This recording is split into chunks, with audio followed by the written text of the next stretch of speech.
ನಾನು ಆಸೆ ಪಟ್ಟ ನೆಕ್ಲೆಸ್ ಹಾಕ್ಕೊಡಿ ಅಂತ ಹೇಳಿದ್ದೆ, ಅದನ್ನು ಹಾಕ್ಕೊಂಡಿಲ್ಲ. ಹಾಗೆ ಸೀರೆನೂ ಬೇರೆ ಕಲರ್ದೇ ಉಟ್ಕೊಂಡಿದ್ದೀರ. ಅಳಿಯಂದ್ರಿಗೆ ಒಂದು ಚೈನ್ ಕೊಟ್ಟನಲ್ಲ, ಅದು ಆ್ಯಕ್ಚುಲಿ ಗೋಲ್ಡ್ ಅಲ್ಲ ಕಣೆ, ರೋಲ್ ಗೋಲ್ಡು. ಜೀವ, ಇದರಲ್ಲಿ 5 ಲಕ್ಷ ರೂಪಾಯಿ ಇದೆ. ಇಷ್ಟೊಂದು ದುಡ್ಡು ಎಲ್ಲಿಂದ ಬಂತು? ಸೇವಿಂಗ್ಸು. ಇವತ್ತು ಮನೇಲಿ ಏನೆಲ್ಲ ಆಗೋಯ್ತು. ಇದರ ಮಧ್ಯೆ ಒಡವೆ ಬೇರೆ ಮನೇಲಿಲ್ಲ. ನಾನು ಹೇಳ್ದೆ ಕೇಳಿದೆ ಒಡವೆನ ಆಡ ಇಟ್ಟು ಬಂದಿದ್ದೀನಿ ಅಂತ ಗೌತಮ್ ಅವ್ರಿಗೆ ಗೊತ್ತಾದರೆ ಚೆನ್ನಾಗಿರಲ್ಲ. ಅದು ಮಿಸ್ಅಂಡರ್ಸ್ಟ್ಯಾಂಡಿಂಗ್ಸ್ಗೆ ದಾರಿ ಮಾಡಿಕೊಟ್ಟಾಗುತ್ತೆ. ಯಾವುದೇ ಕಾರಣಕ್ಕೂ ನಾನು ಅಂಥದ್ದಕ್ಕೆಲ್ಲ ಅವಕಾಶ ಮಾಡಿಕೊಡ್ಬಾರ್ದು. ಹೀಗಾದರೂ ಮಾಡಿ ಆದಷ್ಟು ಬೇಗ ಆ ಒಡವೆನ ಬಿಡಿಸ್ಕೋಬೇಕು. ಆದರೆ ಹೇಗೆ?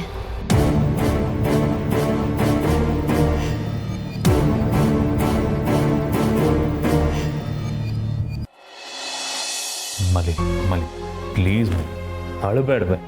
ಯಾಕೆ ನೀನಷ್ಟಕ್ಕೆ ನೀನು ಏನೇನು ಅನ್ಕೊಂಡು ಸುಮ್ಮನೆ ಕೊರಗ್ತಾ ಇದೆಯಾ ಹೇಳು? ಹಾಂ, ನೀನು ಕೊರಗೋದಕ್ಕೆಲ್ಲ ಕಾರಣನೇ ಇಲ್ಲ. ಮಲಿ, ನಿಜ ನೀನು ನನಗೆ ಸಿಕ್ಕಿರೋದಕ್ಕೆ ನನಗೆಷ್ಟು ಪ್ರೌಡ್ ಫೀಲ್ ಇದೆ ಗೊತ್ತಾ? ನಿನ್ನ ಬಗ್ಗೆ ನನಗೆ ಯಾವುದೇ ಥರದ ಮುಜುಗಾರ ಆಗಲಿ, ನಾಚಿಕೆ ಆಗಲಿ ಒಂದು ಚೂರು ಇಲ್ಲ. ಐ ಸ್ವೇರ್, ನಿಜ. ಮಲಿ ಪ್ಲೀಸ್ ಅಳಬೇಡಲ್ಲ, ಸಮಾಧಾನ ಮಾಡ್ಕೊಳ. ಎಷ್ಟು ಹೇಳಿದ್ರು ಕೊನೆಗೂ ಅಳ್ತಾನೆ ಇದೆಯಾ ನೋಡು ನೀನು. ಅಳಬೇಡ ಮಲ್ಲಿ. ನೀನು ಈ ಥರ ಹತ್ರ ನನ್ನ ಕಣ್ಣಲ್ಲೂ ನೀರು ಬರುತ್ತೆ ಮಲ್ಲಿ. ಅಯ್ಯೋ ರೀ, ನೀವೇನು ಕಾಣ್ತಿದ್ದೀರಾ? ಅಳ್ದೆ ಹೇಗಿರಲಿ ಮಲ್ಲಿ. ಮಲ್ಲಿ ಎಷ್ಟು ಒಳ್ಳೆಯವಳೆ ನೀನು. ನೀನನ್ನು ನಾನು ಮದುವೆ ಆಗದೆ ಹೋಗಿದ್ದಿದ್ರೆ ನನ್ನ ಜೀವನದ ನಿಜ ತುಂಬ ಅಂದರೆ ತುಂಬ ಮಿಸ್ ಮಾಡ್ಕೋತಾ ಇದ್ದೆ. ನೀನಂದರೆ ನನಗೆ ಎಷ್ಟು ಇಷ್ಟ ಗೊತ್ತಾ ಮಲ್ಲಿ? ನೀನಂದರೆ ನನಗೆ ತುಂಬ ತುಂಬ ಇಷ್ಟ. ಐ ಲವ್ ಯು ಮಲ್ಲಿ.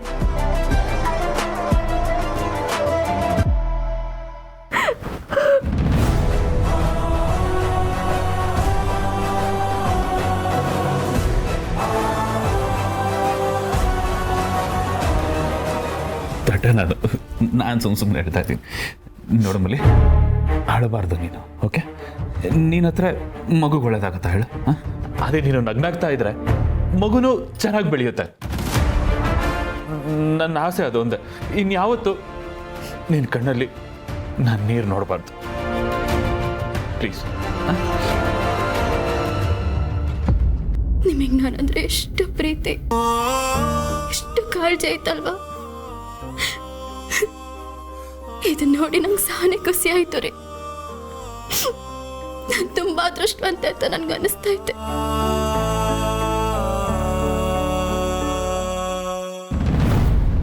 ನೋಡ್ತಾ ಇರು ಮಲ್ಲಿ, ಹಿಂಗೆ ಡ್ರಾಮಾ ಮಾಡಿನೇ ನಿನಗೆ ಹೇಗೆ ಗೇಟ್ ಪಾಸ್ ಕೊಡ್ತೀನಿ ಅಂತ ನೋಡ್ತಾ ಇರು.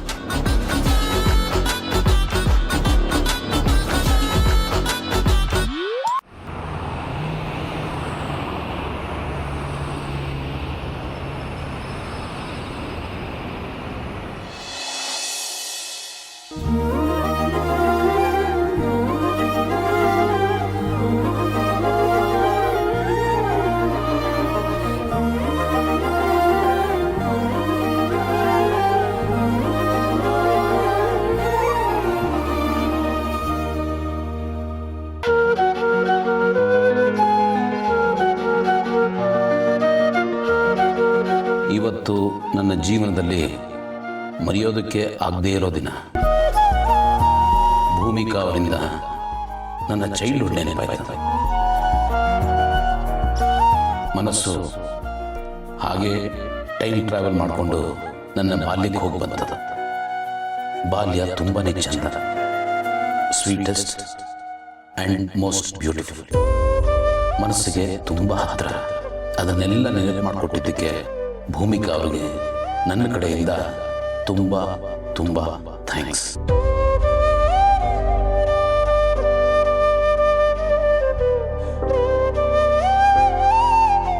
ಗೌತಮ್ ಅವರೇ, ಏನು ಮಾಡ್ತಿದ್ದೀರಾ? ಡೈರಿ ಬರೀತಾ ಇದ್ದೇನೆ. ಡೈರಿನಾ? ಬಟ್ ನಿಮಗೆ ಡೈರಿ ಬರೆಯೋ ರೂಢಿನೇ ಇಲ್ವಲ್ಲ? ಇರಲಿಲ್ಲ, ನಿಮ್ಮಿಂದ ಕಲ್ತ್ಕೊಂಡೆ. ನಮ್ಮ ಜೀವನದ ಅದ್ಭುತವಾದ ಕ್ಷಣಗಳನ್ನು ಡೈರಿಲಿ ಬರೆದಿದ್ರೆ ಮುಂದೊಂದು ದಿನ ಅದನ್ನು ಓದುವಾಗ ಭಾಳ ಖುಷಿಯಾಗುತ್ತೆ ಅಂತ ಹೇಳಿದ್ರಲ್ಲ, ಹೌದು ಅನ್ನಿಸ್ತು. ಅದಕ್ಕೆ ನಾನು ಡೈರಿ ಬರೆಯೋಕ್ಕೆ ಶುರು ಮಾಡಿದ್ದೀನಿ. ಏನು ಬರ್ತಿದ್ದೀರಾ ಅಂತ ತಿಳ್ಕೊಬೋದಾ? No, this is very secretive and confidential ಅಂತ ನೀವೇ ಹೇಳಿದ್ದೀರಾ. ಹಾಗಾಗಿ ಇದು ಸೀಕ್ರೆಟಾಗಿ ಇದ್ಬಿಡಲಿ. ಇದು ನೀವು ಕೇಳಬೇಡಿ, ನಾನು ಹೇಳಲ್ಲ. ಓಕೆ, ಬಟ್ ನೀವು ಆಫೀಸ್ಗೆ ಹೋದಾಗ ಯಾರಾದರೂ ಓದ್ಬಿಟ್ರೆ? ಚಾನ್ಸೇ ಇಲ್ಲ. ಅದಕ್ಕೆ ನಾನು ಸೇಫ್ಟಿ ಲಾಕರ್ಲಿ ಲಾಕ್ ಮಾಡಿಟ್ಟಿರ್ತೀನಿ. ಆ ಸೇಫ್ಟಿ ಲಾಕರ್ನ ಯಾರಾದರೂ ಬ್ರೇಕ್ ಮಾಡಿಬಿಟ್ಟು ಓದ್ಬಿಟ್ರೆ, ನಾನೇ ಮಾಡಿದ್ರೆ? ನೀವು ಹಾಗೆ ಮಾಡಲ್ಲ ಅಂತ ನನಗೆ ಗೊತ್ತು. ಅದಕ್ಕೆ ನಾನು ಸೇಫ್ಟಿ ಲಾಕರ್ಲಿ ಕೀನ ಹಾಗೆ ಬಿಟ್ಟಿರ್ತೀನಿ. ನೋಡಿ ಭೂಮಿಕಾ, ಎಲ್ಲ ಸೀಕ್ರೆಟ್ಗೂ ಒಂದು ಎಕ್ಸ್ಪೈರಿ ಡೇಟ್ ಅಂತ ಇದ್ದೇ ಇರುತ್ತೆ. ಒಂದಲ್ಲ ಒಂದು ದಿನ ಪ್ರತಿಯೊಂದು ಗುಟ್ಟು ರಟ್ಟಾಗಲೇಬೇಕು. ಈ ಡೈರಿಲಿ ಏನಿದೆ ಅಂತ ನಿಮಗೂ ಒಂದು ದಿವಸ ಗೊತ್ತಾಗುತ್ತೆ. ಈಗ ಬೇಡ ಅಷ್ಟೆ. ಸರಿ, ನಿಮಗೆ ಯಾವಾಗ ತೋರಿಸ್ಬೇಕು ಅಂತ ಅನ್ಸುತ್ತೋ ಅವಾಗ ತೋರಿಸಿ. ಅಂದಹಾಗೆ ಗೌತಮ್ ಅವರೇ, ನಾನು ನಿಮ್ಮ ಹತ್ರ ಒಂದು ವಿಷಯ ಕೇಳಬೇಕಿತ್ತು. ಕೇಳಿ. ಅದು ನನಗೆ ಮನೇಲಿ ಇದ್ದು ತುಂಬ ಬೋರ್ ಹೊಡೆಯುತ್ತೆ. ಮಾಡೋಕ್ಕೇನು ಕೆಲಸನೂ ಇಲ್ಲ. ಎಷ್ಟು ಅಂತ ಬುಕ್ಸ್ ಓದಲಿ? ನೀವಿರಬೇಕಾದ್ರೆ ಟೈಮ್ ಪಾಸ್ ಆಗಿಬಿಡುತ್ತೆ, ಆದರೆ ನೀವು ಇಲ್ಲದೆ ಇರಬೇಕಾದ್ರೆ ಒಂಥರ ಲೋನ್ಲಿನೆಸ್ ಥರ ಅನಿಸುತ್ತೆ. ಅದಕ್ಕೆ ನಾನೊಂದು ರಿಕ್ವೆಸ್ಟ್ ಮಾಡ್ಕೊಳ್ಬೋದಾ? ಹೇಳಿ. ನಾನು ನನ್ನ ಹಳೆ ಜಾಬ್ನ ಮತ್ತೆ ಜಾಯಿನ್ ಮಾಡ್ಬೋದಾ? ನೀವು ಮುಂಚೆನೂ ಹೇಳಿದ್ರಿ ಜಯದೇವ್ ಅವ್ರ ಮದುವೆ ಆಗೋಗ್ಲಿ, ಅದಾದಮೇಲೆ ನೀವು ಜಾಯಿನ್ ಮಾಡಿ ಅಂತ. ಅದಕ್ಕೆ ಕೇಳ್ತಿದ್ದೀನಿ, ಪ್ಲೀಸ್ ನಾನು ಒಪ್ಬೋದಾ? ನೀವು ಕೆಲಸಕ್ಕೆ ಹೋಗಬಾರ್ದು ಅಂತ ನನಗೇನೂ ಇಲ್ಲ ಭೂಮಿಕಾ. ಅಂದರೆ ಫ್ರೀ ಟೈಮ್ನಲ್ಲಿ ನೀವು ಮನೇಲೇ ಇದ್ದು ಏನಾದರೂ ಕ್ರಿಯೇಟಿವ್ ಆಗಿ ಮಾಡ್ಬೋದಲ್ಲ ಅಂತ ನನ್ನ ಯೋಚನೆ ಅಷ್ಟೇ. ಮದುವೆಗೆ ಮುಂಚೆ ಆದರೆ ನಿಮಗೆ ಆ ಮನೆ ಜವಾಬ್ದಾರಿ ಇತ್ತು, ಅದನ್ನು ನಿಭಾಯಿಸಬೇಕಾಗಿತ್ತು, ಅದಕ್ಕೆ ಕೆಲಸಕ್ಕೆ ಹೋಗ್ತಾಯಿದ್ರಿ. ಬಟ್ ಈಗ ಹಾಗೇನೂ ಇಲ್ವಲ್ಲ?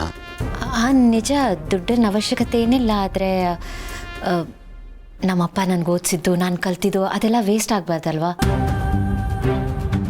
ಅದು ಅಲ್ಲದೆ ಆ ಜಾಬ್ ನನಗೆ ತುಂಬಾ ಖುಷಿ ಕೊಡುತ್ತೆ. ಅದಕ್ಕೆ ಕೇಳ್ತಿದ್ದೀನಿ, ಪ್ಲೀಸ್ ನಾನು ಹೋಗ್ಬೋದಾ? ಓಕೆ, ನಿಮಗೆ ಖುಷಿ ಆದರೆ ಅದನ್ನು ಕಿತ್ಕೊಳ್ಳೋದಕ್ಕೆ ನಾನು ಯಾರೂ ಅಲ್ಲ, ಅದಕ್ಕೆ ನಾನು ತಯಾರೂ ಇಲ್ಲ. ನಾನು ನಿಮ್ಮ ಗಂಡ ಇರ್ಬೋದು, ಬಟ್ ನಿಮಗೆ ಆದ ಒಂದು ಪ್ರೈವೇಟ್ ಲೈಫ್ ಇದೆ, ನಿಮ್ಮದೇ ಒಂದು ಪ್ರಪಂಚ ಇರುತ್ತೆ. ನಾನು ಅದಕ್ಕೆ ಗೌರವ ಕೊಡ್ತೀನಿ. ನೀವು ಖುಷಿಯಾಗಿ ಹೋಗಿ ಬನ್ನಿ. Okay? Thank you so much.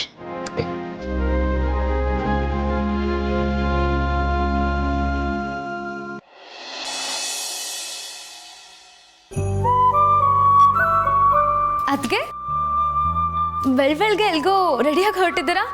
ಸಾರಿ, ಕೇಳಬಾರ್ದು, ಆದರೂ ಕೇಳ್ತೀನಿ. ಎಲ್ಗೆ ಹೋಗ್ತಾ ಇದ್ದೀರಾ? ನಾನು ನನ್ನ ಕೋಚಿಂಗ್ ಸೆಂಟ್ರಿಗೆ ಹೋಗ್ತಿದ್ದೀನಿ. ಓಹ್, ನೀವು ಆ ಜಾಬಿಗೆ ಇನ್ನೂ ರಿಸೈನ್ ಮಾಡಿರಲಿಲ್ವಾ? ಓಕೆ, ರೆಸಿಗ್ನೇಷನ್ ಕೊಡೋದಕ್ಕೆ ಅಂತ ಹೋಗ್ತಾ ಇದ್ದೀರಾ? ಯಾಕತ್ಗೆ ನಗ್ತಾ ಇದ್ದೀರಾ? ಏನಿಲ್ಲ, ರೆಸಿಗ್ನೇಷನ್ ಕೊಡೋಕೆ ಹೋಗ್ತಿದ್ದೀರಾ ಅಂತ ನೀನು ಹೇಳಿದೆಯಲ್ಲ, ಅದಕ್ಕೆ ನಗು ಬಂದ್ಬಿಡ್ತು. ನಾನು ರಿಸೈನ್ ಮಾಡೋಕ್ಕೆ ಹೋಗ್ತಿಲ್ಲ, ರೀಜಾಯಿನ್ ಮಾಡೋಕ್ಕೆ ಹೋಗ್ತೀನಿ. ಏನು ಹೇಳ್ತಿದ್ದೀರಾ ಅದಕ್ಕೆ? ನೀವು ಮತ್ತೆ ಕೆಲ್ಸಕ್ಕೆ ಹೋಗ್ತಾ ಇದ್ದೀರಾ? ಅದ್ರ ಅಗತ್ಯ ಏನಿದೆ? ಅಲ್ಲ, ಗೌತಮ್ ದಿವಾನ್ ಹೆಂಡ್ತಿ ನೀವು ಕೋಚಿಂಗ್ ಸೆಂಟ್ರಲ್ಲಿ ಕೆಲಸ ಮಾಡ್ತೀರಾ? ಗೌತಮ್ ಅವರು ನನ್ನ ಗಂಡ ಸರಿ, ಆದರೆ ನನ್ನ ಓದು, ನನ್ನ ಎಕ್ಸ್ಪೀರಿಯನ್ಸು ಅದೆಲ್ಲ ವೇಸ್ಟ್ ಆಗಬಾರ್ದಲ್ವಾ? ಅದು ಅದೇ ಸುಮ್ಮನೆ ಮನೇಲಿ ಕುತ್ಕೊಂಡು ಬೋರ್ ಹೊಡೆಯುತ್ತೆ ನನಗೆ. ಅದಕ್ಕೆ ಮತ್ತೆ ಜಾಯ್ನ್ ಆಗಿದೆ. ಹೌದು, ನೀವು ಹೇಳೋದು ಒಂಥರ ಸರಿನೇ. ನಿಮಗೂ ಟೈಮ್ ಪಾಸ್ ಆಗುತ್ತೆ ಅಲ್ಲಿ ಹೋದರೆ. ಹೌದು, ಈ ವಿಚಾರ ಅಣ್ಣಂಗೆ ಹೇಳಿದ್ರಾ? ಅವ್ರಿಗೆ ಹೇಳದೇ ಇರೋಕ್ಕಾಗತ್ತಾ? ಅವ್ರಿಗೆ ಹೇಳಿ ಅವ್ರ ಹತ್ರ ಪರ್ಮಿಷನ್ ತೊಗೊಂಡೇ ನಾನು ಮತ್ತೆ ಹೋಗ್ತಿರೋದು. ನಾನು ಜಾಬಿಗೆ ಹೋಗ್ತಿದ್ದೀನಿ ಅಂತ ಅವ್ರಿಗೆ ತುಂಬಾ ಖುಷಿ ಇದೆ. ಸರಿ, ಅದಕ್ಕೆ ಹೋಗಿ ಬನ್ನಿ. All the best. Thank you. Bye. Bye. ಛೇ, ಈ ಅಣ್ಣ ಒಬ್ಬ ಅದಕ್ಕೆ ಹೇಳಿದಕ್ಕೆಲ್ಲ ತಲೆ ಆಡಿಸ್ತಿರ್ತಾನೆ. ಫಸ್ಟ್ ಈ ವಿಷಯನ ಅಮ್ಮಂಗೆ ಹೇಳಬೇಕು. ಮಾ ಮಾ ಮಾ ಏನಾಯ್ತು? ಮಾ, ಹೀಗೆ ಆದರೆ ಕಷ್ಟ ಆಗುತ್ತೆ, ನಿಜವಾಗ್ಲೂ ಕಷ್ಟ ಆಗುತ್ತೆ. ನಾವೇನಾದರೂ ಮಾಡಿದಕ್ಕೆ ಬ್ರೇಕ್ ಹಾಕಲೇಬೇಕು. ಏನಾಯ್ತು ಅಂತ ಫಸ್ಟ್ ಹೇಳು. ಮಾ, ಅದು ಅದಕ್ಕೆ ಕೆಲ್ಸಕ್ಕೆ ಹೋಗ್ತಾ ಇದ್ದಾರೆ. ವಾಟ್? ಕೆಲ್ಸಕ್ಕೆ ಹೋಗ್ತಿದ್ದಾಳ? ಎಸ್ ಮಾಮ್, ಇವತ್ತಿಂದ ಕೆಲ್ಸಕ್ಕೆ ಹೋಗ್ತಾ ಇದ್ದಾರೆ. ಯಾವ ಕೆಲಸಕ್ಕೆ ಅಂತ ಸರಿಯಾಗಿ ಹೇಳು. ಅರ್ಧಂಬರ್ಧ ಹೇಳಿ ಕನ್ಫ್ಯೂಸ್ ಮಾಡಬೇಡ. ಅದೇ ಮಾ, ಅವ್ರ ಮದ್ವೆಗೆ ಮುಂಚೆ ಹೋಗ್ತಿದ್ರಲ್ಲ ಟ್ಯೂಟರ್ ಕೆಲಸ, ಅದಕ್ಕೆ ವಾಪಸ್ ಹೋಗ್ತಾ ಇದ್ದಾರೆ. ಇದೆಲ್ಲ ನಿನಗೆ ಯಾರು ಹೇಳಿದ್ದು? ಅವರೇ ಹೇಳಿದ್ದು. ಈಗ ತಾನೇ ಅವ್ರು ರೆಡಿಯಾಗಿ ಹೊರಟು ಹೋದ್ರು. ವೇಟ್ ಅ ಮಿನಿಟ್, ನಿನಗೆ ಈ ವಿಷಯನೇ ಗೊತ್ತಿಲ್ವಾ? ಅದಕ್ಕೆ ಈ ವಿಷಯ ನಿನ್ನ ಹತ್ರ ಹೇಳಿಲ್ವಾ? ಅಲ್ಲಮ್ಮ, ಅವ್ರು ನಿನ್ನ ಹತ್ರ ಬಂದು ಪರ್ಮಿಷನ್ ಕೇಳಿ ಹೋಗ್ಬೇಕಿತ್ತು ಅಲ್ವಾ? ನಂದಾಗಿರ್ಲಿ, ಗೌತಮ್ ಹೇಳಿದಳ? ಹಾಂ ಅವ್ರ ಅಣ್ಣಂಗೆ ಕೇಳಿದ್ದಾರೆ. ಅವ್ನ ಪರ್ಮಿಷನ್ ಕೊಟ್ಟ ಮೇಲೇ ಅವ್ರು ಹೋಗ್ತಾ ಇರೋದು. ಇಷ್ಟಾದರೂ ಗೌತಮ್ ನನಗೊಂದು ಮಾತು ಹೇಳಿಲ್ಲ. ನೋಡಿದೆ ಸಿಸ್ಟರ್, ಇಷ್ಟು ದಿನ ನಿನ್ನ ಪ್ರೀತಿಯ ಮಗ ಗೌತಮ್ ಚಿಕ್ಕ ಚಿಕ್ಕ ವಿಷಯಕ್ಕೂ ನಿನ್ನ ಮುಂದೆ ಕೈ ಕಟ್ಟಿಕೊಂಡು ನಿನ್ನ ಅಪ್ರೂವಲ್ಗೋಸ್ಕರ ಕಾಯ್ತಾ ಇದ್ದ. ಈಗ ಅವನ ನಿಷ್ಠೆ ಭಕ್ತಿ ಎಲ್ಲ ಬೇರೆ ಕಡೆ ಡೈವರ್ಟ್ ಆಗಿದೆ. ಹೀಗೆ ಆದರೆ ನಿನ್ನ ಬಲ ಪೂರ್ತಿ ಕುಂದು ಹೋಗುತ್ತೆ ಸಿಸ್ಟರ್. Be careful sister. ಇನ್ನು ನೀನು ಸುಮ್ಮನೆ ಕೂತ್ರೆ ಆಗಲ್ಲ. ನಿನ್ನ ಪುನರ್ ಪ್ರತಿಷ್ಠೆ ಅಷ್ಟಬಂಧ ಬ್ರಹ್ಮಕಲಶೋತ್ಸವ ಮಾಡಿ ಶಕ್ತಿ ಪೀಠದಲ್ಲಿ ನೀನು ಮಹಾಶಕ್ತಿಯಾಗಿ ಪುನರ್ ಪ್ರತಿಷ್ಠೆಗೊಳ್ಬೇಕು. ಈಗ ನೀನು ರೀಚಾರ್ಜ್ ಆಗಲೇಬೇಕು ಸಿಸ್ಟರ್. ಆಗ ಮಾತ್ರ ನೀನು ಚಾಲ್ತಿಯಲ್ಲಿರಕ್ಕೆ ಸಾಧ್ಯ ಸಿಸ್ಟರ್. ನೋಡು, ನನಗನ್ಸಿದ್ದನ್ನು ನಾನು ನಿಷ್ಠೆಯಿಂದ ಹೇಳಿದ್ದೀನಿ. ಇನ್ನೇನು ಮಾಡ್ತೀವೋ ನಿನಗೆ ಬಿಟ್ಟಿದ್ದು ಸಿಸ್ಟರ್.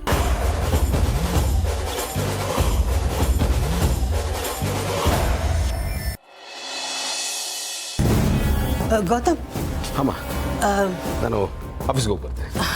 ಗೌತಮ್, ಅಮ್ಮ ಭೂಮಿಕಾ ರೆಡಿಯಾಗಿ ಎಲ್ಲೋ ಹೋದ್ಲು, ಎಲ್ಲಿಗೆ ಅಂತ ಗೊತ್ತಾಗ್ಲಿಲ್ಲ. ಅವರು ಕೆಲ್ಸಕ್ಕೆ ಹೋಗಿದ್ದಾರೆ. ಕೆಲ್ಸಕ್ಕ? ಯಾವ ಕೆಲ್ಸಕ್ಕೆ? ಅದೇ ಈ ಮುಂಚೆ ಕೋಚಿಂಗ್ ಸೆಂಟ್ರಲ್ಲಿ ಟೀಚಿಂಗ್ ಕೆಲಸ ಮಾಡ್ತಾ ಇದ್ರಲ್ಲ, ಅಲ್ಲಿಗೆ ಹೋಗಿದ್ದಾರೆ. ಮತ್ತೆ ಕೆಲ್ಸಕ್ಕೆ ಹೋಗ್ತಿದ್ದಾಳ? ಅಲ್ಲ, ಅವಳು ಕೆಲ್ಸಕ್ಕೆ ಹೋಗೋ ಅಗತ್ಯ ಏನಿತ್ತು? ನೀನಾದರೂ ಅವಳನ್ನ ಕೇಳಬೇಕಾಗಿತ್ತಲ್ವಾ? ಅವ ಅಗತ್ಯ ಇತ್ತು ಇಲ್ಲ ಅನ್ನೋದಕ್ಕಿಂತ ಅವ್ರಿಗೆ ಕೆಲಸ ಮಾಡೋದು ಅಂದರೆ ಭಾಳ ಇಷ್ಟ. ಆಮೇಲೆ ಇಡೀ ದಿನ ಮನೇಲಿ ಕೂತು ಸುಮ್ಮನೆ ಬೋರ್ ಆಗುತ್ತೆ, ಕೆಲ್ಸಕ್ಕಾದ್ರೂ ಹೋಗ್ತೀನಿ ಅಂದರು. ನನಗೂ ಸರಿ ಅನ್ನಿಸ್ತು, ಓಕೆ ಅಂದೆ.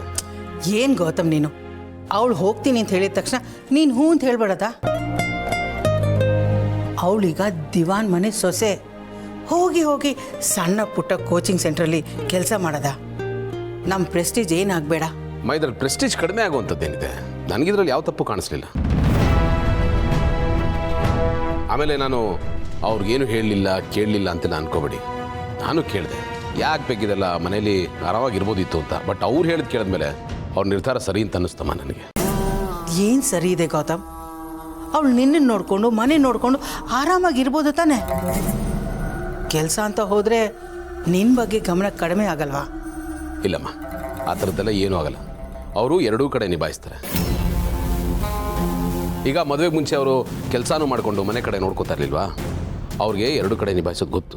ನೀವೇನು ವರಿ ಮಾಡ್ಕೋಬೇಡಿ. ಆದ್ರೂ ಗೊತ್ತು ಅಮ್ಮ, ಈಗ ನೀವೇ ನೋಡಿ, ಮಹಿಮಾ ಕೆಲಸ ಮಾಡ್ತಾ ಇದ್ದಾಳೆ, ಅವಳಿಗೆ ಆ ಫ್ರೀಡಮ್ ಇದೆ. ನಾವು ಭೂಮಿಕಾಗೆ ಯಾಕೆ ಆ ಫ್ರೀಡಮ್ ಕೊಡಬಾರ್ದು? ಅವಳಿಗೆ ಓಕೆ ಅಂದು ಭೂಮಿಕಾಗೆ ಬೇಡ ಅಂತ ಹೇಳಿದ್ರೆ ಚೆನ್ನಾಗಿರುತ್ತೆ ಹೇಳಿ. ಅವ್ರಿಗೆ ಏನೇನು ಇಷ್ಟನೋ ಮಾಡಲಿ ಬಿಡಿ. ಅದು ಅಲ್ಲದೆ ಅವರು ಟೀಚರ್ ಆಗಬೇಕು, 4 ಜನಕ್ಕೆ ಪಾಠ ಹೇಳಬೇಕು ಅನ್ನೋದು ಅವ್ರ ಅಪ್ಪನ ಕನಸು. ಅದಕ್ಕೋಸ್ಕರ ಅವರು ಕಷ್ಟಪಟ್ಟು ಓದಿಸಿದ್ದಾರೆ. ಅದೆಲ್ಲ ವೇಸ್ಟ್ ಆಗಬಾರ್ದಲ್ವಾ? ಇನ್ನು ಮನೆ ವಿಷಯ ಬಂದರೆ ಮನೆ ನೋಡ್ಕೊಳ್ಳೋದಕ್ಕೆ ಕೆಲಸದವರಿದ್ದಾರೆ. ನಾನು ಬೆಳಗ್ಗೆ ಆಫೀಸ್ಗೆ ಹೋದ್ರೆ ಸಂಜೆ ಬರ್ತೀನಿ, ಅವರು ಅಷ್ಟಲ್ಲಿ ಬಂದಿರ್ತಾರೆ. ನನಗೂ ಟೈಮ್ ಕೊಡ್ಬೇಕು. ಎಲ್ಲ ಯೋಚನೆ ಮಾಡಿನೇ ನಾನು ಓಕೆ ಅಂದಿದ್ದು. ಅಮ್ಮ, ನಿಮ್ಗೆ ಹೇಳಿದೆ ನಾನು ಈ ನಿರ್ಧಾರ ತೊಗೊಂಡೆ ಅಂತ ದಯವಿಟ್ಟು ತಪ್ಪು ತಿಳ್ಕೊಬೇಡಿ.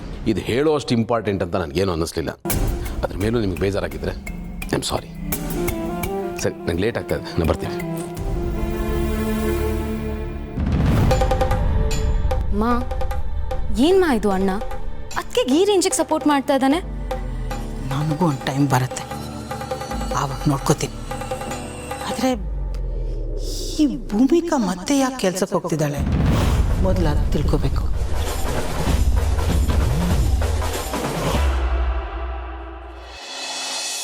ಗೆಳೆಯ, ಎಸ್ಟರ್ಡೇಸ್ ಬರ್ತ್ಡೇ ವಾಸ್ ರಿಯಲಿ ಮೆಮೊರೇಬಲ್ ಕಣ. ಮದುವೆ ಆದಮೇಲೆ ಮೊದಲನೇ ಬರ್ತಡೇ ಅಲ್ವಾ ಸಾಹೇಬ್ರದು? ಅದಕ್ಕೆ ಸಖತ್ತಾಗಿ ಆರ್ಗನೈಸ್ ಮಾಡಿದ್ರು ಕಣ. ಫಸ್ಟ್ ಏನಾಗಿತ್ತು ಏನೋ, ರೆಸ್ಟ್ ತಗೋತಾ ಇದ್ದಾರಾ? ಎಲ್ಲಿ ರೆಸ್ಟೋ ಆನಂದ, ನಿನ್ನೆ ರಾತ್ರಿ ಇದ್ದಕ್ಕಿದ್ದಂಗೆ ಮತ್ತೆ ನಾನು ಕೆಲ್ಸಕ್ಕೆ ಹೋಗ್ತೀನಿ ಅಂದರು. ಐ ಥಿಂಕ್ ಮೋಸ್ಟ್ಲಿ ಇಷ್ಟೊಂದು ಕೆಲ್ಸಕ್ಕೆ ಹೊರಟ್ಬಿಟ್ಟಿರ್ಬೋದು ಅನ್ಸುತ್ತೆ. ಕೆಲ್ಸಕ್ಕ ಇವತ್ತೇ? Very good. ಇವತ್ತು ಒಳ್ಳೆ ದಿವಸ ಕಣ. ಮೋಸ್ಟ್ಲಿ ಮನೇಲಿ ಕೂತು ಕೂತು ಬೋರ್ ಆಗಿರ್ಬೇಕು, ಅದಕ್ಕೆ ಟೈಮ್ ಪಾಸ್ ಹೋಗ್ತಿರ್ತಾರೆ. ಹೋಗ್ಲಿ ಬಿಡ. ಇಲ್ಲ ಕಣ, ನನಗೆ ಹಾಗೆ ಅನ್ನಿಸ್ತಾ ಇಲ್ಲ. ಅವ್ರಿಗೆ ಏನಾದರೂ ಸಮಸ್ಯೆ ಆಗಿದೆಯಾ ಅಂತ ಅನ್ನಿಸ್ತಾ ಇದೆ. ಸಮಸ್ಯೆ? ಅಲ್ವೋ ಎಲ್ಲದಕ್ಕೂ ಒನ್ ಸ್ಟಾಪ್ ಸೊಲ್ಯೂಷನ್ ಥರ ನೀನಿದೆಯಲ್ಲ ಆ ಗರ್ಭ ಶ್ರೀಮಂತ ಬ್ಯಾಂಕ್ನಂತ ಗಂಡನೇ ಜೊತೆಗಿರುವಾಗ ಅವ್ರಿಗೆಂತ ಸಮಸ್ಯೆನೋ? ನೋಡೋ, ಗಂಡ ದೊಡ್ಡ ಶ್ರೀಮಂತ ಅಂತ ಅವ್ರನ್ನ ATM ಥರ ಬಳಸ್ಕೊಳ್ಳೋ ಪೈಕಿ ಅಲ್ಲ ಕಣೋ. ತುಂಬಾ ಸ್ವಾಭಿಮಾನಿ. ನನಗೆ ಆ ಕಾರಣಕ್ಕೆ ಯೋಚನೆ ಆಗ್ತಾ ಇರೋದು, ಏನಾದರೂ ಸಮಸ್ಯೆ ಆಗಿದೆಯಾ ಅಂತ. ಡೇ, ಓವರ್ ಥಿಂಕಿಂಗು ಒಂದು ಲಿಮಿಟ್ ಇದೆ ಕಣ ಅಲ್ವಾ? ಅವ್ರ ಖರ್ಚು ವೆಚ್ಚ ಎಲ್ಲ ನೀನೇ ನೋಡ್ಕೋತೀಯ ಅಂತಂದ್ರೆ ಅವ್ರಿಗೆಂತ ಸಮಸ್ಯೆನಾ? ಹೌದಪ್ಪ, ಅವ್ರಿಗೆ ಅಂತ ಒಂದು ಅಕೌಂಟ್ ಓಪನ್ ಮಾಡಿಸಿ ಡೇ ಟು ಡೇ ಖರ್ಚಿಗೆ ಅಂತ ನಾನು ಅಮೌಂಟ್ ಹಾಕಿಸ್ತಾ ಇದ್ದೀನಿ. ಹಾಂ, ಬಟ್ ಅದನ್ನು ಖರ್ಚು ಮಾಡ್ತಾ ಇದ್ದಾರೋ ಇಲ್ವೋ ನಾನಂತೂ ಚೆಕ್ ಮಾಡೋಕ್ಕೆ ಹೋಗಿಲ್ಲ. ಬಟ್ ಕೆಲಸ ಮಾಡೋ ಅನಿವಾರ್ಯತೆ ಅವ್ರಿಗೆ ಯಾಕೆ ಬಂತು ಅಂತ ನಂಗೆ ಅರ್ಥ ಆಗ್ತಾ ಇಲ್ಲ. ನನಗನ್ಸೋ ಮಟ್ಟಿಗೆ ನಾನು ಹೇಳಿದ್ನಲ್ಲ, ಬೋರ್ ಆಗ್ತಿರುತ್ತೆ, ಟೈಮ್ ಪಾಸ್ಗೆ ಅಂತ ಹೋಗ್ತಿರ್ತಾರೆ ಅಷ್ಟೇ ಕಣ. ಹಾಗಂತೀಯಾ? ಖಂಡಿತನಪ್ಪ.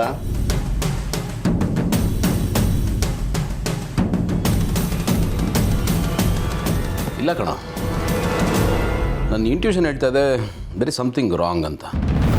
ನನ್ನ ಇಂಟ್ಯೂಷನ್ ಸುಳ್ಳು ಹೇಳಲ್ಲ.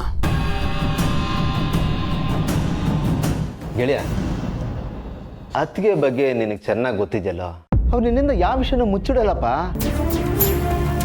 ಆ ಥರ ಏನಾದರೂ ಇದ್ದರೆ ಸಮಯ ಬಂದಾಗ ಅವರೇ ಹೇಳ್ತಾರೆ ಬಿಡು. ನೀ ಇಲ್ಲದೆಲ್ಲ ತಲೆಗೆ ಹಾಕ್ಕೊಂಡು ಸುಮ್ಮನೆ ನೆಮ್ಮದಿ ಹಾಳು ಮಾಡ್ಕೋಬೇಡ. ಮೊದಲು ಅದರಿಂದ ಹೊರಗಡೆ ಬಾ. ಸೇರ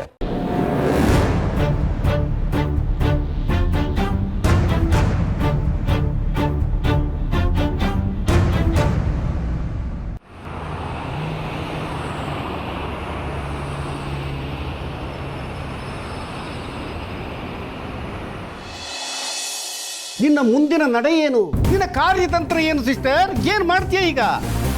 ಆ ಭೂಮಿಕ ಹೇಳಿದ್ದಕ್ಕೆಲ್ಲ ಮಾಡಿದ್ದಕ್ಕೆಲ್ಲ ನೀನು ಹೂ ಅಂದ್ಕೊಂಡು ಕೂತ್ರೆ ನಿನ್ನ ಸಾಮ್ರಾಜ್ಯ ಮುಳುಗೋಗ್ಬಿಡುತ್ತೆ. ಆಗ ನಿನ್ನ ಗತಿ ಏನು? ನಿನ್ನ ಮಕ್ಕಳ ಭವಿಷ್ಯದ ಗತಿ ಏನು ಯೋಚನೆ ಮಾಡಿದ್ಯಾ? ನಿನ್ನ ಸಾಮ್ರಾಜ್ಯ ಸುಭದ್ರವಾಗಿದ್ದು ನಿನ್ನ ಆಡಳಿತ ಸುಸೂತ್ರವಾಗಿ ನಡೀಬೇಕು ಅಂದರೆ ತುರ್ತಾಗಿ ಕ್ರಮ ತಗೊಳ್ಳೇಬೇಕು ಸಿಸ್ಟರ್. ನಿನ್ನ ಒಳಗಡಿರೋ ಮಾಸ್ಟರ್ ಪ್ಲಾನ್ ಅನ್ನು ಹೊರಗೆ ತೆಗಿ. ತಡ ಮಾಡಿದಷ್ಟು ಅಪಾಯ ಜಾಸ್ತಿ. ಬೇಗ ಏನಾದರೂ ಮಾಡು ಸಿಸ್ಟರ್. ನಾನು ಅದನ್ನೇ ಯೋಚನೆ ಮಾಡ್ತಾ ಇದ್ದೀನಿ ಅಣ್ಣ. ಅವಳು ನಮ್ಮ ಕೈ ಮೀರಿ ಹೋಗೋದನ್ನ ನನ್ನ ಕೈಯಲ್ಲಿ ಸಹಿಸ್ಕೊಳಕ್ಕಾಗ್ತಾ ಇಲ್ಲ. ಅವಳು ಕೆಲ್ಸಕ್ಕೆ ಹೋಗೋದಂತೂ ನನ್ನ ಕೈಯಲ್ಲಿ ತಡ್ಕೊಳಕ್ಕೆ ಆಗ್ತಾ ಇಲ್ಲ ಅಣ್ಣ. ಅವಳು ಇಷ್ಟಪಟ್ಟಿದ್ದು ಅವಳಿಗೆ ಸಿಗಬಾರ್ದು. ಅವಳು ಖುಷಿಪಟ್ಟು ಮಾಡೋ ಕೆಲಸದಿಂದ ಅವಳಿಗೆ ದುಃಖ ಸಿಗಬೇಕು. ಆ ಥರ ಏನಾದರೂ ಒಂದು ಮಾಡಬೇಕು. ನೀನು ಮನಸ್ಸು ಮಾಡಿದ್ರೆ ಏನು ಬೇಕಾದರೂ ಮಾಡಬಹುದು ಸಿಸ್ಟರ್. ಆ ಕೋಚಿಂಗ್ ಸೆಂಟರ್ನವರು ನೀನು ಏನು ಸಾಂಗ್ ಪ್ಲೇ ಮಾಡಿದ್ರು ಅದಕ್ಕೆ ಡ್ಯಾನ್ಸ್ ಮಾಡ್ತಾರೆ.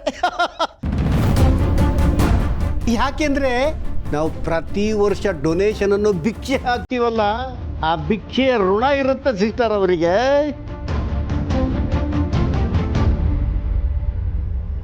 ಈಗೇನು ಮಾಡ್ತೀನಿ ಅಂತ ನೋಡು.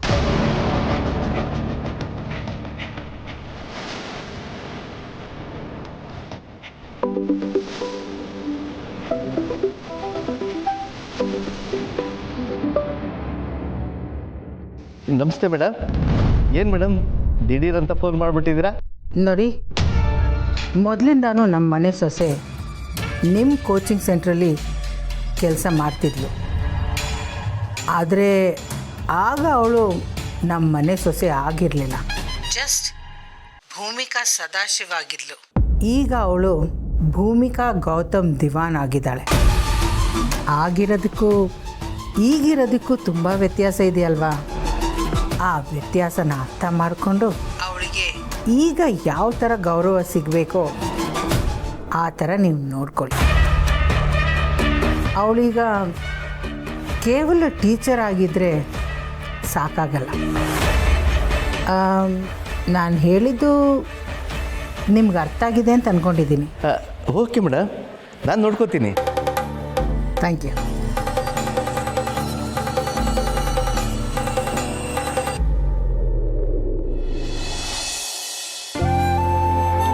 ಅತ್ತೆ, ಹಾಂ, ಎಲ್ಲಿ ಹೋಗ್ಬಿಟ್ಟು ಬರ್ತಿದ್ದೀರಾ? ಅದೇ ಪುಟಿ ಹೇಳಿದ್ನಲ್ಲ, ಆ ಚೀಟಿ ಹಾಕಿದ್ದೆ ಅಂತ. ಅವರು ಊರಲ್ಲಿಲ್ಲ, ಮುಂದಿನ ತಿಂಗಳು 10ನೇ ತಾರೀಕು ಬರ್ತೀನಿ ಅಂದವರು. ನಿನ್ನೆ ರಾತ್ರಿನೇ ಬಂದುಬಿಟ್ರಂತೆ. ಅದಕ್ಕೆ ಹೋಗಿ ಚೀಟಿ ದುಡ್ಡು ತೊಗೊಂಬಂದೆ. ಈ ದುಡ್ಡಲ್ಲೇ ನಾನು ಅಳಿಯಂದ್ರಿಗೆ ಅವತ್ತು ಚೇಂಜ್ ಮಾಡಿಸ್ಬೇಕು ಅಂತಿದ್ದಿದ್ದು. ಆದರೆ ಸರಿಯಾದ ಟೈಮ್ಗೆ ಈ ದುಡ್ಡು ಸಿಕ್ಲಿಲ್ವಲ್ಲ. ಆದರೂ ನಾನು ಸುಮ್ಮನೆ ಇರಲ್ಲ. ಈ ದುಡ್ಡು ಅಳಿಯಂದ್ರ ಚೈನ್ಗಂತಾನೆ ಇಟ್ಟಿದ್ದಿದ್ದು. ನಾನು ಅವ್ರಿಗೆ ಚೈನ್ ಮಾಡಿಸ್ತೀನಿ. ನಾನು ಸುಮ್ಮನೆ ಕೂರಲ್ಲ. ಆಗಲೇ ನಂಗೊಂದು ಸಮಾಧಾನ. ಅತ್ತೆ ನೀವು ಇವಾಗ ಚೈನ್ ಮಾಡಿಸ್ಕೊಟ್ರು ಅಣ್ಣ ತಗೊಳ್ಳಲ್ಲ. ಅವನಾಗಲೇ ಹೇಳಿದ್ನಲ್ಲ ಇನ್ನು ಮುಂದೆ ಗಿಫ್ಟ್ ತಗೊಳ್ಳಲ್ಲ ಅಂತ. ಅವ್ನು ಒಂದ್ಸಲ ಡಿಸೈಡ್ ಮಾಡಿದ್ರೆ ಮುಗೀತು. ಅವನು ಅದನ್ನು ಫಾಲೋ ಮಾಡೇ ಮಾಡ್ತಾನೆ. ಮತ್ತೀಗ ಏನು ಮಾಡೋದು ಪುಟ್ಟಿ? ನಾನು ಹೇಗಾದರೂ ಮಾಡಿ ಚೈನ್ ಅಳಿಯಂದ್ರೆ ಕೊಡಲೇಬೇಕು. ಇಲ್ಲಾದರೆ ನಂಗೆ ಸಮಾಧಾನ ಇರಲ್ಲಮ್ಮ. ಏನು ಮಾಡ್ಬೋದು?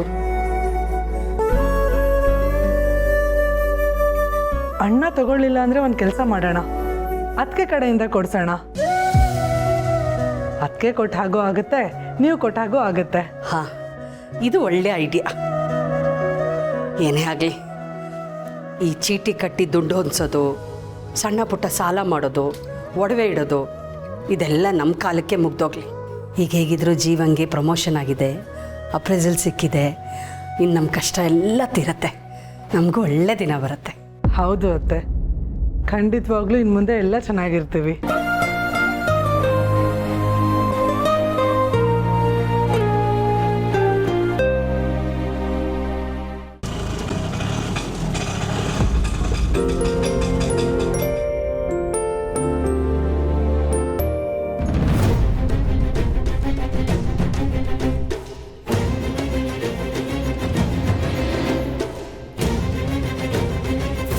ಅಕ್ಕ ಯಾಕೆ ಇಲ್ಲಿ ಹೋಗ್ತಿದ್ದಾಳೆ?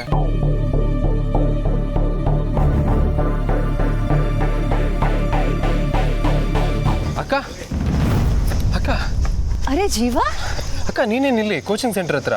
ಅದು ಸ್ವಲ್ಪ ಕೆಲಸ ಇತ್ತು. ನಿಜ ಹೇಳಕ್ಕ, ಏನು ವಿಷಯ? ನಾನು ಮತ್ತೆ ಜಾಬ್ ಜಾಯ್ನ್ ಆಗಿದ್ದೀನಿ ಜೀವ. ಮತ್ತೆ ಜಾಬ್ ಮಾಡ್ತೀಯಾ? ಇದಕ್ಕೆ ಬಾಬಾ ಓಕೆ ಅಂದ್ರ? ಅಫ್ಕೋರ್ಸ್, ಅವ್ರನ್ನ ಕೇಳಿ ಅವ್ರ ಹತ್ರ ಪರ್ಮಿಷನ್ ತಗೊಂಡೆ ನಾನು ಇಲ್ಲಿಗೆ ಬಂದಿರೋದು. ಬಟ್ ಅಕ್ಕ, ಜಾಬಿನ ಅವಶ್ಯಕತೆ ಏನಾದ್ರು ನಿನಗೆ ಏನಿತ್ತು? ನನ್ನಿಂದ ಏನಾದರೂ ಪ್ರಾಬ್ಲಮ್ ಆಯ್ತಾ? ಏ ಚಿಚಿ, ಹಾಗೇನೂ ಇಲ್ಲ. ಮನೇಲಿ ಕುತ್ಕೊಂಡು ಬೋರ್ ಆಗ್ತಿತ್ತು, ಟೈಮ್ ಪಾಸ್ ಹೇಗೆ ಮಾಡೋದು ಅಂತ ಜಾಬಿಗೆ ಜಾಯ್ನ್ ಆಗಿದ್ದೀನಿ. ಇಲ್ಲ ಅಕ್ಕ, ನನಗೆ ಇದನ್ನು ನಂಬೋದಕ್ಕಾಗ್ತಿಲ್ಲ. ಇದಕ್ಕೆ ನಾನೇ ಕಾರಣ ಅಂತ ಅನ್ನಿಸ್ತದೆ. ಚಿಕ್ಕ ವಯಸ್ಸಿಂದನೂ ನಿನ್ನ ಹತ್ರ ಎಲ್ಲ ಪ್ರಾಬ್ಲಮ್ಸ್ಗಳನ್ನು ಶೇರ್ ಮಾಡ್ಕೊಳ್ತಿದ್ದೆ. ಈ ಪ್ರಾಬ್ಲಮ್ ಶೇರ್ ಮಾಡಿಕೊಂಡೆ. ಆದರೆ ನಿನಗಿಷ್ಟು ದೊಡ್ಡ ಪ್ರಾಬ್ಲಮ್ ಆಗುತ್ತೆ ಅಂತ ನಾನು ಅಂದ್ಕೊಂಡಿರಲಿಲ್ಲ. ಜೀವ, ನಾನು ಹೇಳಿದ ಹಾಗೆ ನಿನ್ನಿಂದ ಯಾವ ಪ್ರಾಬ್ಲಮ್ಮು ಆಗಿಲ್ಲ ಕಣೋ. ನಿನಗೆ ಗೊತ್ತಲ್ಲ, ಆ ಮನೇಲಿ ಎಷ್ಟು ಕೆಲಸದವ್ರಿದ್ದಾರೆ, ನನಗೇನು ಕೆಲಸ ಇರಲ್ಲ, ತುಂಬ ಬೋರ್ ಹೊಡೆಯುತ್ತೆ. ಅದಕ್ಕೆ ಕಣೋ, ಟೈಮ್ ಪಾಸ್ ಆಗಲಿ ಅಂದ್ಬಿಟ್ಟು ಜಾಯಿನ್ ಮಾಡಿದ್ದೀನಿ. ನಿನ್ನಿಂದ ಅಂತೂ ಖಂಡಿತ ಅಲ್ಲ, ಪ್ಲೀಸ್. ಹಾಗಿದ್ರೆ ಸರಿ, ನನಗೆ ಆರ್ಡರ್ಸ್ ಇದೆ, ನಾನು ಕಂಟಿನ್ಯೂ ಮಾಡ್ತೀನಿ. ಹುಷಾರು. ಬಾಯ್. ಬಾಯ್.